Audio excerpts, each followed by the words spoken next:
The Kalamazoo City Commission considering making changes tonight to a city ordinance involving city parks. That proposal failed just moments ago. The changes would have decriminalized many aspects of camping in public parks. But at the heart of the controversy, it involved a provision that would have reduced the number of hours people could sleep in public parks.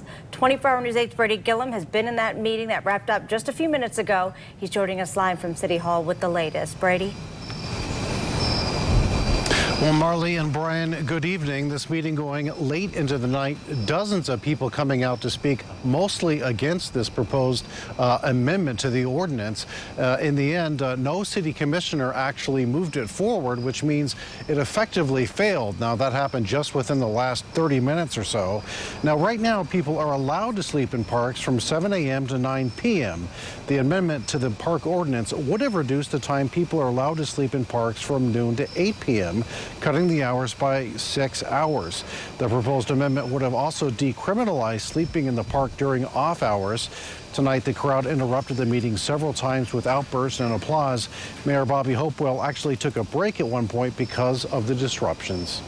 Something this summer changed.